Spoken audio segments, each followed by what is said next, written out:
2015년 6월달 미국 연방 대법원이 동성 결혼을 일종의 합법화를 해주셨는데요. 사실 이 배경에는 미국 교회가 먼저 멍석을 다 깔아주었습니다. 80년대, 90년대는 미국 사회의 동성애 인권 운동이 미국 교회에 흘러 들어와서 미국 교회가 영향을 많이 받았습니다. 특별히 미국 교회 진보적인 신학을 갖고 있는 교회는 구약의 핵심 주제와 주지가 사랑과 정의와 약자들에 대한 선대입니다. 이런 것들의 주제를 강조하는 교회가 이제 무엇보다도 이 동성애자들을 약자로 이제 받아들이게 되면서 또 이 사람들의 인권 문제에 관심을 많이 갖고 되고, 그러면서 이들의 동성애를 신학적으로 이제 새롭게 해석을 하게 되고, 신학적으로 새롭게 해석하게 되는 그들의 새로운 성경 해석이 거기에 깔려 있었습니다. 그래서 처음에는 사회의 물결이 교회 안으로 들어갔다고 하면은 이제는 교회가 먼저 앞서게 되면서 2015년 6월 26일의 결정이 있기 전 이미 1990년대 미국 총회에서 각 총회들에서 서로 이 문제를 앞다투어 다투면서 너무나 토론이 격렬해지고 논쟁이 심해지니까 몇 년 해도 결론이 내지 않으니까 어떤 총회는 3년 동안 논의 중지다 이렇게까지 했습니다.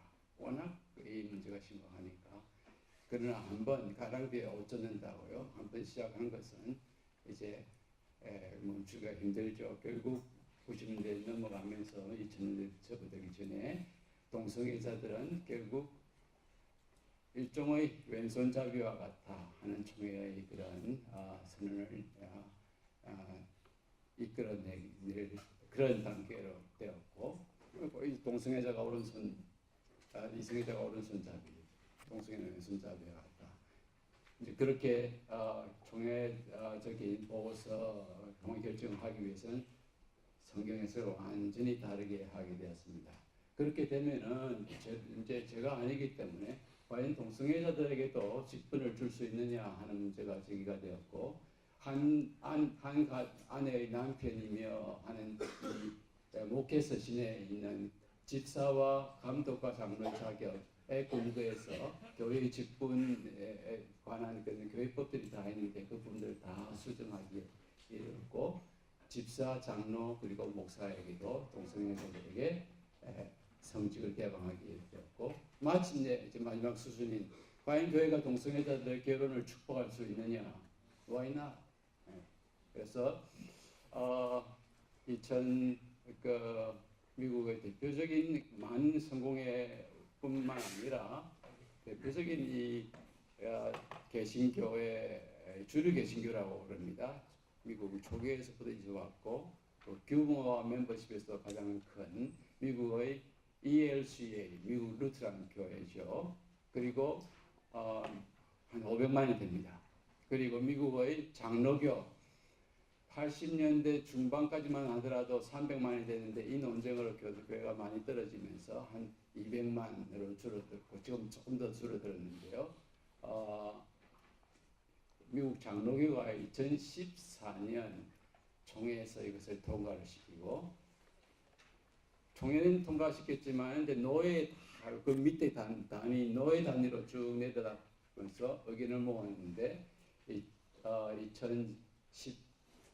2015년 한 4월경에 과반을 넘어서 총회적으로 받기로 하고, 그래서 2015년 6월 20일경에 총회가 모였을 때 이 법을 발효시킨다 하고 공표를 했는데 바로 그 며칠 뒤에 대법원이 통과를 시켰습니다. 아까 영희 목사님 교수님 통계에 미국의 UMC도 규모가 한 600대입니다. 연합교회죠. 이제 연합교회는 아직까지 법적으로 통과시키지는 않았는데요. 그 이유는 미국 연합감리교회는 전 세계 교회와 감리교회와 연결이 되어 있습니다. 그래서 세계의 많은 감리교회들이 통과시키면 우리 교단 탈퇴한다 했기 때문에 그 지방회라고 들과 미국의 대부분의 지방회들과 연회는 거의 다 지지하는 입장을 갖고 있지만은 그러나 이제 세계 총회 관계에서 고려하여서 통과시키지 않을 뿐이지 이것도 역시 이제 시간입니다. 그러면 미국에서 가장 큰 교단들 세 개에 이미 다 통과시켰다. 이제 사회가 이 법을 통과시키기에는 굉장히 편하게 해준 셈이죠. 그 많은 사람들이 크리스천들인데 실질적인 크리스천이든 명목적인 크리스천이든 이런 것을 볼 때에 오늘 우리 한국 사회는 어떻게 갈 것인가? 우리 사회는 그나마 좀 다행히 조짐을 지금 보이고 있는데요. 비록 아직 사회에서 격렬하게 이렇게 바람이 불고 흐름을 이렇게 조성해서 교회로 지금 사회가 이제 경랑에 빠져 있지만 이런 서양 교회의 선례를 보고 있는 우리 기독교인들과 교회가 각성을 하고 경계를 하면서 지금 대책을 마련해 가고 있습니다.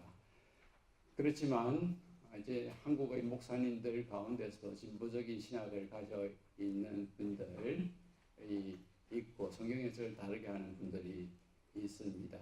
그런 분들의 주장이 지금 또 총회 그 노예를 통해서 어느 교단 한국의 한 교단도 벌써 지금 어느 노예를 통해서 총회 안이 장인에 올라갔는데 좀 진보적인 신학을 가지고 있는 그 교단이 안 그래도 사회에서 우리가 신학적으로 굉장히 리버럴하고 뭐 이런 이렇게 서스피셔스한 처리를 우리가 받고 있는데 이것을 올리면은 득보다는 실이 훨씬 크다 해서 노예에서 올라온 것을 총회에 이렇게 올리기 전에 총회의 임원들이 모여서 그것을 차단해서 올리지 않았습니다. 그것은 앞으로는 계속 될 거고 한국도 지금 경계를 하지 않으면 안 되리라 하는 생각이 듭니다. 저는 오늘 이 시간 짧은 시간에 다른 교수님들과는 달리 제가에게 주어진 임무는 뭘까 생각할 뿐이 역시 신학적인 것인데 교회가 이 문제에 대해서 왜 자꾸 다른 이야기를 할까? 성경을 다르게 해석을 하기 때문이죠. 그래서 그 부분 여러분 이 성경적인 인식을 분명히 해야 이 부분에서 제대로 대처를 할 수가 있습니다. 과연 성경은 이 부분을 어떻게 이야기하고 왜 무슨 부분이 쟁점이 돼서 다르게 이렇게 해석이 갈리는가 하는 것을 신약의 구약의 한 부분, 신약의 한 부분을 중심으로 그렇게 말씀을 좀 드리겠습니다. 창세기 19장의 소돔성 사건을 흔히 이제 우리가 동성애를 소돔이라고 부르는 것도 그 소돔성 사건을 동성애 사건으로 해석을 했기 때문인데 거기에 대한 반론이 1953년에 영국 성공의 학자로부터 나왔습니다. 그것은 동성애가 아니고 무례의 죄다. 무례. 상관하리라고 한 그 말은 그냥 그 사람이 밤에 찾아왔기 때문에 그것도 이민자의 롯을 찾아왔기 때문에 뭔가 좀 수상하다. 그래서 그 사람 좀 내봐라. 우리가 그 사람이 누군지 좀 알아봐야 되겠다. 라고 해야 되고 이제 그렇게 하기 위해서 밤에 찾아가서 밤을 문을 두드려서 내라고 한 것은 당시의 관습에 맞지 않는 지극히 무리한 죄다. 그래서 그 죄는 동성애의 죄가 아니고 알려고 찾아갔지만은 그러나 그것은 지극히 무리한 죄다. 이런 식으로 이제 해석을 내렸고 지금은 미국과 유럽의 주류 개신교회의 구약학자들이 70~80%는 다 그 해석을 수용을 하고 있습니다. 물론 여기는 전문적인 학자들이 이 학문적인 그런 연구까지 받침되어 있지만요. 근데 여기 문제는 그 야다라고 알다 하는 동사의 용례를 분석을 한 건데요. 그러나 그것이 알다라는 의미로 쓰인 용례가 훨씬 성경에 많기는 하지만은 그 알다라는 야다라는 동사는 성적인 의미를 지닌 단어로도 쓰이고 있고 특별히 창세기 문맥에서는 많이 쓰이고 있습니다. 그리고 그 문맥에서도 마찬가지입니다. 자기 남자를 알지 남자를 야다하지 알지 못하는 내 딸을 너에게 줄 테니 이집 그렇게 하지 마라 했을 때 이 미약한 사람 딸이 남자를 알지 못한다. 그럼 지식을 이야기하는 건 아니거든요. 이미 성적으로 경험적 지식을 의미하는 거기 때문에 성적인 뉘앙스를 분명히 가지고 있는 것이다라고 해석하는 것이 본문 맥락상 훨씬 자연스럽다. 그러나 이 본문의 목숨을 걸 필요는 없습니다. 왜냐하면 이 본문 외에도 다른 본문에서 동성애에 대해서 분명히 이야기해주고 있는 구절이 있기 때문입니다. 오늘 두 부분만 조금 자세히 이렇게 살펴보겠습니다. 제가 8시 5분에 시작해서 저는 15분 안에 마쳐야겠다 생각하고 나왔는데 막상 나오니까 말이 좀 길어지네요. 그래도 20분은 넘기지 않도록 그렇게 저주시면 하겠습니다. 예. 자, 레위기 18장에 보면요. 레위기 18장을 보면은 이렇게 나와 있는데요. 한번 보십시오. 18장 제가 빨리 읽어볼게요. 3절 여호와께서 모세에게 말씀하여 이르시되 너는 이스라엘 자손에게 말하여 이르라 나는 여호와 너 하나님이라 너희는 너희가 거주하던 애굽의 풍속을 따르지 말고 너희를 인도할 가나안 땅의 풍속과 규례도 행하지 말고 내 법들을 따르며 내 규례를 지켜 그대로 행하라. 이렇게 하면은 그로 말미암아 살리라 나는 여호와니라. 그렇게 해놓고 6절부터 너희들 내가 인도했던 애굽 풍속 따르지 말라. 이게 지금 광야 상황이죠. 그리고 내가 너희들을 인도할 가나안 땅의 풍속을 따르지 말라 해놓고 6절에부터는 이렇게 나와 있습니다. 각 사람은 자기의 살부치를 가까이 하고 그의 하체를 범하지 말라. 내 어머니의 하체는 아비의 하체니 어머니 하체 범하지 말라. 그리고 내 자매 하체 범하지 말라. 손녀 외손녀 하체 범하지 말라. 근친상간을 쭉 범하고 있습니다. 입에 담기도 민망하죠. 그리고 난 뒤 이제 근친상간 갖고 뭐 며느리 쭉 다 나옵니다. 그리고 난 뒤 수간 이야기가 나옵니다. 그리고 자기 딸을 우상에게 바치는 인신 제사 이야기 나옵니다. 이런 것들 쭉 하는 맥락에서 동성애를 이야기를 하고 있습니다. 예. 그게 23절에 보면은 진성과 교합하여 여자와 동침한 같이 남자와 동침하지 말라. 이는 가정하는 일이다. 이미 유럽 사회, 현재 유럽 사회만 그러고 있는 것이 아니고 당시의 애굽과 그리고 들어가게 될 가나안 땅에도 이미 근친상간과 수간과 이런 일들이 비일비재하게 있었다 하는 것입니다. 하나님의 백성인 너희들은 이런 거 하지 말라 하는 겁니다. 이런 거 하지 말라. 가정한 일이다. 그런데 이제 이 가정한 일이다라고 말한 이 표현 가지고 그럼 주로 우상숭배에서 했던 말이다. 우상숭배와 이방 종교에 하나님이 혐오하고 가정하게 여긴다 하는 표현이 많이 등장하는 거니까 이런 성적인 맥락은 종교적인 행위 의식과 관련해서 치러진 것이다. 이방 숭배, 이방 종교 숭배 이런 식으로 학자들이 딴지를 이제 걸면서 논쟁이 되는 겁니다. 자, 그런데 이 맥락은 그런 맥락이 아닙니다. 하나님 백성의 거룩을 이야기하는 레위의 맥락에서 하나님과의 관계의 거룩을 한 사람들은 일반 사람들과의 관계에서 거룩을 이야기를 합니다. 자, 그러면은 제가 여러분 제가 쓴 논문에 자세히 나와 있으니까 나중에 좀 참고하시고 이제 저한테 5분이 남았는데요.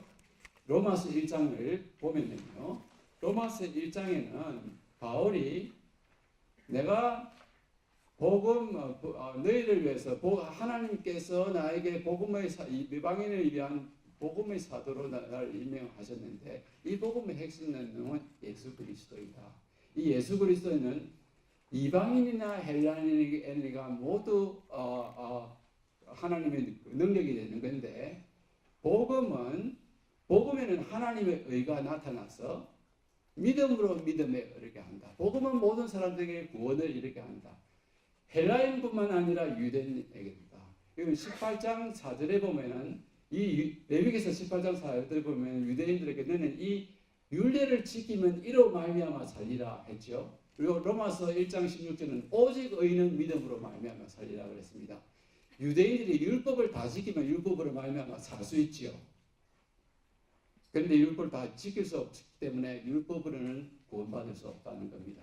그런데 의인은 그래서 유대인들도 믿음이 필요하고 이방인들은 말할 필요가 없다. 근데 이방인들 왜 말할 필요가 없느냐? 그러면서 이제 왜 이 복음이 필요하냐를 말하면서 이제 18장의 내용이 나오는데요. 여러분 이 18장 로마서 1장 18절을 보면요. 하나님의 진노가 불의로 진리를 막는 사람들의 경건치 아니함과 불의에 대해서 나타났다. 이렇게 말하고 있습니다. 굉장히 중요한 겁니다. 이 동성애를 이야기하는 맥락에서 하나님의 진노가 불의로 진리를 막는 사람들의 불의에 대해 나타났는데 왜 하나님의 진노가 그들에게 나타났을까?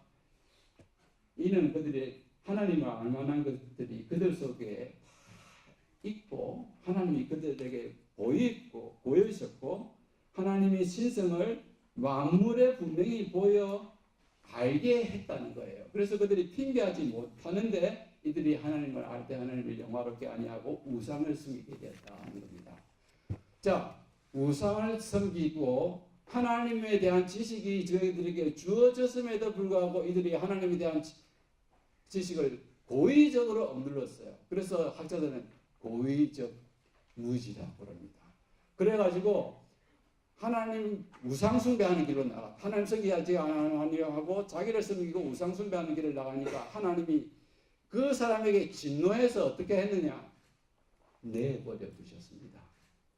하나님이 진노해서 하나님에 대해서 반역하며 살기로 작심하면서 하나님을 고의적으로 무시하고 나가는 것들에게 하나님이 내버려 두죠. 신학적인 용어로 유기죠. 내버려 두시니까 그들이 하나님을 섬기는 것을 버리고 우상을 섬기는 이 비순리적인 삶을 영리적인 삶을 살듯이 성적인 삶에서도 남자가 남자와 더불어 여자가 여자와 더불어 순리를 버리고 영리를 취하게 되었다 하는 겁니다. 그래서 그러면서 하나님 내버려 뒀다는 표현이 그 뒤에 3번이나 나오는데요. 상실한 마음에 내버려두고 하나님 억누르는 마음에 그들이 내버려 두니까 그들이 온갖 살인과 더러움과 간음과 이런 사기와 이런 것들이 하는데 나중에 보십시오. 28절부터 32절 사이에 모든 더러운 죄 우리가 생각하기에는 이런 더러운 죄를 범했기 때문에 하나님이 진노하실 것 같았는데 이 부분에 완전히 거꾸로 되어 있습니다. 하나님이 그들에게 진노하셔서 내버려 둔 결과 이런 더러운 죄를 범하게 되었고 그 중에 하나가 동성애다 이렇게 하는데 그럼 왜 하나님이 이렇게 짓느냐? 핵심은 하나님 떠나서 자기 마음대로 살려고 한 겁니다. 그것이 레위기서에 나와 있는 애굽 사람들의 풍습도 그래했고 하나님을 떠난 사람들 가나안 하나님 없이 살라는 그 사람들도 하나님 없이 자기 마음대로 살려고 한 거기 어디까지 가느냐? 수강까지 가고 동성애까지 간다 하는 겁니다. 그래서 오늘 우리 주위에서 일어나고 있는 동성애자들이 나는 선천적으로 동성애자다. 나는 역부족이다. 동성애 성향이 나에게 주어져 있었다. 그래서 나는 어쩔 수 없다라고 말을 하는데 이것은 오늘 이 바울이 로마서 1장에서 너무나 신학적으로 행하게 말하고 있습니다. 하나님 본성을 거스려서 자연을 거스려서 하나님 말 마음에 두기로 싫어한 인간이 나아갈 수 있는 죄의 극한 모습으로 것이다. 동성애도 바로 그런 차원으로 우리가 일을 해야 됩니다. 여러분 인간의 말을 신뢰하지 마십시오. 제 조교가 와서 정말 좋은 신학생이고 앞으로 훌륭한 목회자가 될 걸로 믿고 있는데 제 조교가 와서 저한테 교수님 제가 아무리 노력해도 사실 동성애입니다. 아무리 노력해도 철학 기도를 하고 기도 만큼씩 했는데도 극복이 되어지지 않습니다. 이렇게 하면 제가 어떻게 될까요? 있는 학생이 한 두세 사람 나오면 저도 넘어갑니다. 저도 넘어가요. 너무나 신실한 학생이 하기 때문에. 이런 말에 넘어가는 신학자들이 너무나 많습니다. 인간의 경험에 어디 신뢰하지 마십시오. 바울이 여기서 신학적으로 분명히 해석을 해주고 있습니다. 판넨베르그라는 신학자는 왜 로마서 1장에 있는 내용이 앰비기어스하게 기록되었다고 자꾸 보느냐. 내가 보기에는 하나도 앰비기어스하지 않고 너무나 언앰비기어스하다. 논리적인 순서가 분명하지 않느냐. 이것을 앰비기어스라고 해석하면서 다르게 해석하려는 것은 사도적인 기독교의 전통에서 떠나고 가겠다는 것이다. 판넨베르그라는 신학자는 그렇게 이야기했습니다. 이 성경에서 자꾸 돌려서 인간의 경험과 지학성을 정당화해 주려고 하는 인내 해석에 넘어가서는 안 될 것이다 하는 생각이 들고, 그럼 동성애자들은 어떻게 할 것이냐, 제 논문을 참고로 좀 해주시기 바랍니다. 감사합니다.